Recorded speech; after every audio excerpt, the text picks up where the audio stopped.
Hello friends, इस video में मैं आपको बताऊंगा क्यूब की डिफरेंट एनोटेशंस यानी कि जब कोई फॉर्मूला में डिफरेंट डिफरेंट लेटर्स आते हैं तो कौन सा लेटर के अगेंस्ट आपको क्यूब को किस तरह से घुमाना है। सबसे पहले कोई भी क्यूब में 6 फेसेस होंगे, यानी कि 6 साइड्स।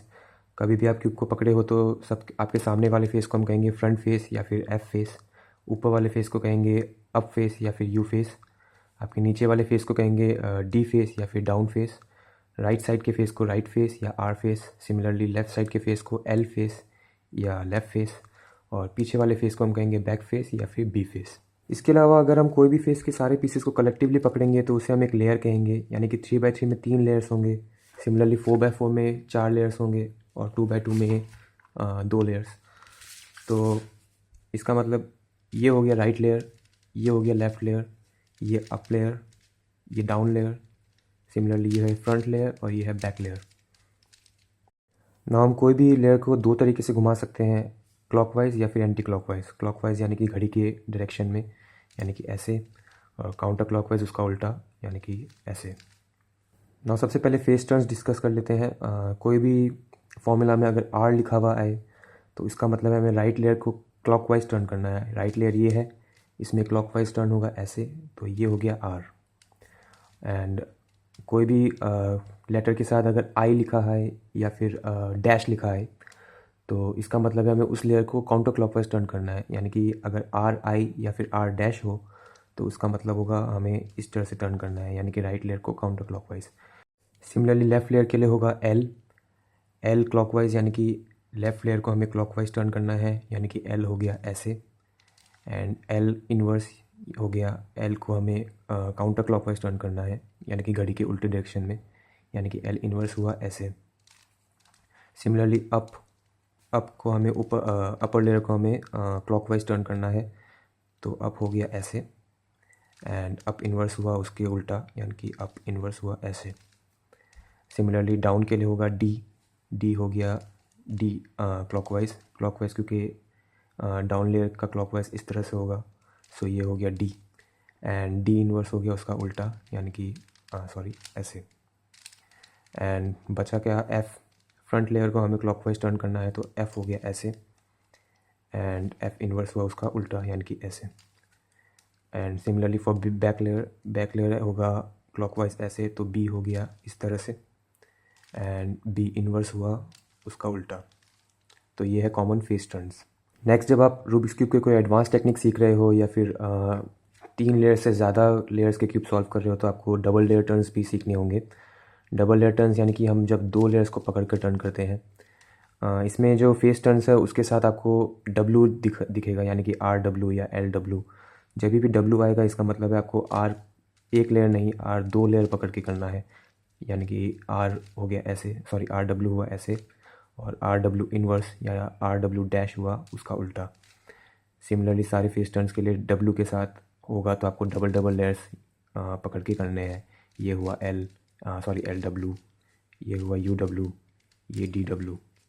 किसी किसी ट्यूटोरियल्स में आप देखोगे कि आर डब्लू की जगह स्मॉल लेटर आर लिखा जाएगा, यानी कि स्मॉल लेटर आर का मतलब होगा आर डब्लू, यानी कि स्मॉल लेटर आर या आर डब्लू हुआ इस तरह से क्लॉकवाइज। एंड सिमिलरली सारे फेसेस के लिए ना, कोई भी फॉर्मूला में अगर आपको 2 दिखे तो इसका मतलब आपको एक लेयर को 2 बार टर्न करना होगा, यानी कि आर तो ऐसे होता था, लेकिन अगर 2 आर हो तो आपको एक और बार इसे टर्न करना होगा ना। अगर आप 2 आर कर रहे हो तो 2 आर और 2 आर इन्वर्स का मतलब एक ही होगा, यानी कि अगर आप 2 आर करो या 2 आर इन्वर्स करो रिज़ल्ट सेम ही है। तो अगर लेटर्स के साथ 2 हो तो फ़र्क नहीं पड़ता कि आप इन्वर्स करो या सॉरी क्लॉकवाइज करो या एंटी क्लॉकवाइज करो, रिज़ल्ट सब सेम ही है। आप अपने कन्वीनियंस के हिसाब से कुछ भी कर सकते हो। सिमिलरली ये सिर्फ आर के लिए नहीं, सारे फेसेस के लिए अप्लाई होगा, यानी कि 2 का मतलब है आपको 2 बार टर्न करना है। डबल लेयर्स के लिए भी ऐसा ही होगा, 2 आर डब्लू हो गया इस तरह से ना। रूबिक्स क्यूब के एडवांस टेक्निक्स में हमें कभी कभी स्लाइस टर्न्स भी करने पड़ सकते हैं। स्लाइस टर्न्स यानी कि सिर्फ मिडिल लेयर्स को टर्न करना। इसमें 3 लेटर्स एक्स्ट्रा आएंगे, एम, ई और एस। एम में होगा ये वाला लेयर टर्न करना। जब हम इस लेयर को टर्न करेंगे तो हम लेफ़्ट साइड के क्लॉकवाइज या एंटी क्लॉकवाइज कंसिडर करेंगे, यानी कि जब एम आएगा तो लेफ़्ट साइड के क्लॉकवाइज के हिसाब से हमें इस लेयर को टर्न करना है। तो एम हो गया इस तरह से। एंड सिमिलरली एम इन्वर्स होगा लेफ़्ट साइड के एंटी क्लॉकवाइज के हिसाब से, तो एम इन्वर्स हो गया इस तरह से।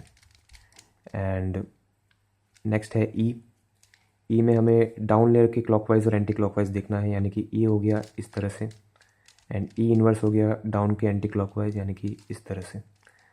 एंड बचा एस में हमें फ्रंट के क्लॉकवाइज एंड एंटी क्लॉकवाइज देखना है, यानी कि एस आएगा तो हम इस तरह से इसे टर्न करेंगे, एंड एस इन्वर्स हो गया उसका उल्टा।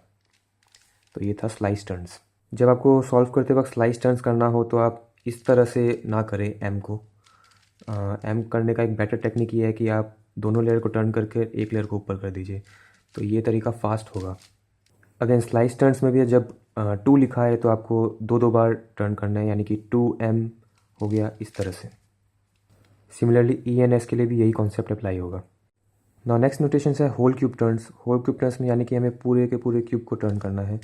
सपोज़ मैंने ऐसे टर्न किया तो मेरा फ्रंट फेस जो पहले रेड था वो येलो हो जाएगा।